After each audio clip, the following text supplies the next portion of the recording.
अरे रेखा, तुम्हें क्या हुआ? तुम ऐसे दुखी क्यों बैठी हो?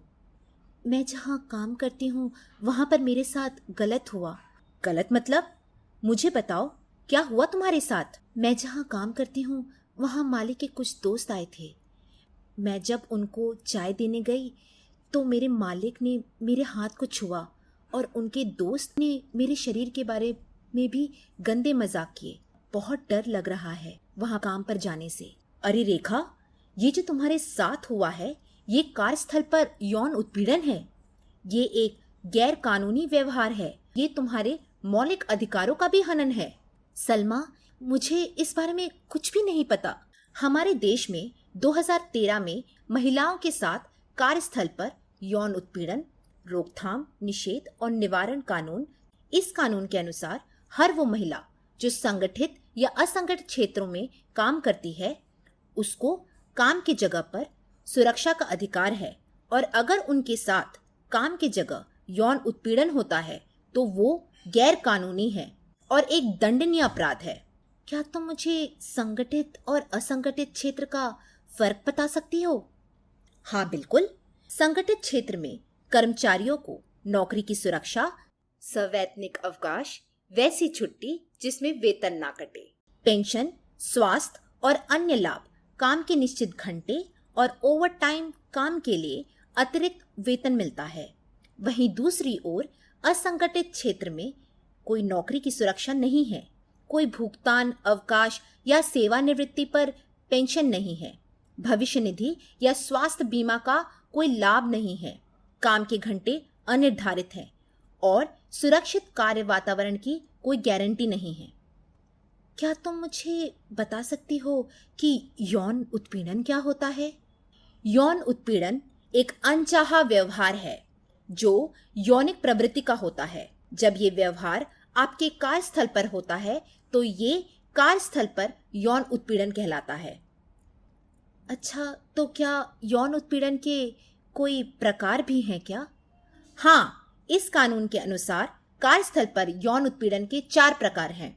शारीरिक यौन उत्पीड़न जैसे कि छूना, सहलाना, पकड़ना, बलात्कार आदि। मौखिक यौन उत्पीड़न जैसे कि गाली देना, अश्लील टिप्पणी करना आदि।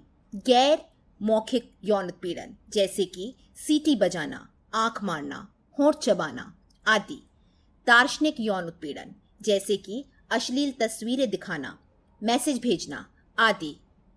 और किसी भी कार्यस्थल पर ये 2 तरीके से हो सकता है। क्विड प्रो को, इसके बदले वो, जैसे कि अगर तुम मेरे साथ रात को मेरे घर रुकोगी तो मैं तुम्हें एक्स्ट्रा छुट्टी दिलवा दूंगा।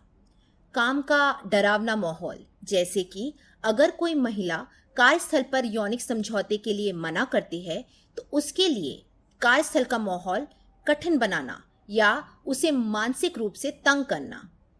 मुझे तो ये सब पता ही नहीं था। क्या तुम मुझे थोड़ी और जानकारी दे सकती हो कि इस कानून में और क्या है? इस कानून का मकसद कार्यस्थल को महिलाओं के लिए सुरक्षित बनाना है। ये कानून कार्यस्थल पर यौन उत्पीड़न की रोकथाम और बचाव के लिए है, पर अगर किसी महिला के साथ कार्यस्थल पर यौन उत्पीड़न हो जाता है तो ये कानून उस पर कार्यवाही करती है ताकि उसका निवारण हो सके। अच्छा, तो हम क्या यौन उत्पीड़न की शिकायत कर सकते हैं? हाँ बिल्कुल।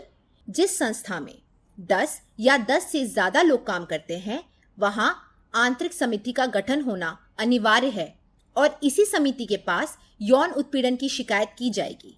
पर जहां 10 से कम सदस्य काम करते हैं या असंगठित क्षेत्र की किसी महिला के साथ यौन उत्पीड़न होता है तो ऐसे में जिले में लोकल समिति का होना अनिवार्य है।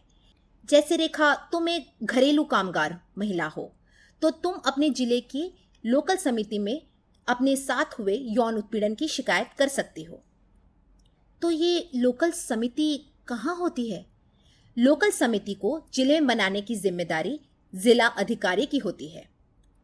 लोकल समिति की जानकारी तुम्हें अपने जिले के जिला अधिकारी कार्यालय में मिलेगी। सलमा दीदी, आपका बहुत शुक्रिया। अगली मुलाकात में तुम्हें और भी बातें बताऊंगी। तुम्हारे मालिक तुम्हारे नियोक्ता हैं। कानून के अनुसार ये नियोक्ता की जिम्मेदारी है कि वो तुम्हें कार्यस्थल पर यौन उत्पीड़न के विषय पर जागरूकता दें। एक सुरक्षित कार्यस्थल सबका अधिकार है।